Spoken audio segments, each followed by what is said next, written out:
Ya, betul. Gini loh ya, Anda jangan sibuk dengan tanda-tanda. Anda harus lebih fokus kepada keyakinan bahasanya Anda bisa mati sewaktu-waktu. Tanda itu kan belum tentu. Ada orang sakit bertahun-tahun nggak mati-mati. Ada orang seger buger ketawa sama temannya meninggal dunia. Mana tandanya? Kenapa kita sibuk dengan tanda-tanda? Kita perlu sibuk dengan amal yang kita persiapkan untuk nanti. Yaitu aku tidak akan dolim kepada ibuku, ayahku, istriku, anakku, saudaraku, tetanggaku, karyawanku, atasanku. Itu yang perlu kita pikirkan. Dan itu yang harus kita jadikan bahan reevaluasi setiap saat. Bukan memikirkan tentang tandanya, gimana sih tanda saya mati. Alisnya turun sebelah, turun kiri. Apa itu? Nah, bukan itu. Itu memang ada tanda disebutkan tanda mati. Tapi jangan sibuk dengan itu. Kita sibuk dengan diri kita sendiri. Kenapa? Bahasanya kematian bisa saja datang pada kita sewaktu-waktu. Kalau kita tidak punya iman, kalau kita tidak punya amal, bagaimana? Maka setelah dia sadar makna ini, lembut dengan sesama. Didolimi sama orang, mendoakan doa kebaikan. Kemudian dengan saudara memaafkan. Terus sudah berada di surga belum mati dia, maka tidak akan takut mati orang begitu tuh. Karena hidup di dunia indah. Sehingga itulah di saat di dunia indah dengan sahabat, saudara, kerabat, di saat menjelang kematian sakaratul maut yang kita sebutkan, wa absilu bil jannati allati kuntum tu'adun, melihat surga. Setelah di alam barzah, nikmat surga. Dibangkitkan enak. Itu yang kita ingin, itu yang kita pikirkan, bukan tanda-tanda. Mengingat kematian itu sendiri adalah poin kebaikan bagi seorang hamba. Sehingga dengan kesadaran akan adanya kematian itu akan menjadikan dia membuat atau proses menuju kematian yang baik, yaitu dengan amal-amal waktu hidup. Itu. Jadi ini harus pahami poin itu. Nah, kalau Anda lagi ingat kematian, jangan dianggap itu kematian sebagai sesuatu yang menakutkan. Bahkan Anda sudah mulai banyak merenung tentang mati yang baik. Bahwasanya selagi Anda di dunia baik dengan ibu, baik dengan bapak, baik dengan saudara, Anda di alam barzah akan dapatkan kenikmatan. Dan semua itu rindu untuk mati dalam keadaan baik di alam barzah nanti.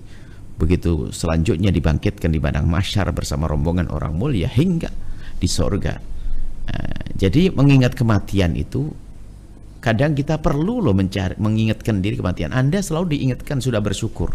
Anda bersyukur kepada Allah. Jika Anda lagi sholat kemudian Anda takut jatuh mati, wah nikmat sekali kalau seandainya aku mati dalam keadaan sholat. Kita semua rindu untuk itu kok. Karena apa? Kalau Anda meninggal dalam keadaan sholat, maka sesungguhnya Anda bersama Allah, husnul khotimah. Luar biasa, ini kan dicari-cari.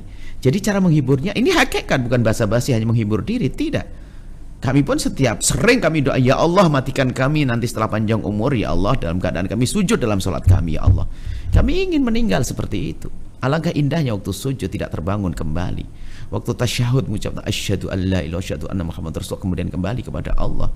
Alangkah indahnya di saat kita berdiri hendak melakukan sholat, mengadu Allahu akbar lalu jatuh kembali kepada Allah. Alangkah indahnya itu semuanya. Artinya nggak perlu ditakuti yang demikian itu. Iman Anda yang harus diajak bicara. Bukan mental Anda yang lagi sakit, tidak, iman Anda. Kita harus siap mati. Bayangkan di sana ada orang yang mencari mati dengan rela ikut berperang untuk mati di medan laga. Anda berpikir tentang yang demikian itu. Jadi bukan Anda menjadi sebab terpuruk, bahkan ya itu saja, ikuti aja. Rasa takut Anda kepada mati, malah Anda bawa, kalau aku mati, aku ingin mati di alam barzah, maka sekarang aku berbuat baik. Nah ini. Itu terus seperti itu. Jadi Anda ikuti saja irama rasa takut kematian Anda bawa kepada rasa nikmatnya keindahan nanti setelah kematian jika kita berbuat baik. Nah itu akan motivasi Anda untuk bisa mempersiapkan diri untuk. Jadi rasa mati nggak usah takut. Ya, kita minta panjang umur, iya sih. Ada orang mati tabrakan dan sebagainya. Mau kemana dia?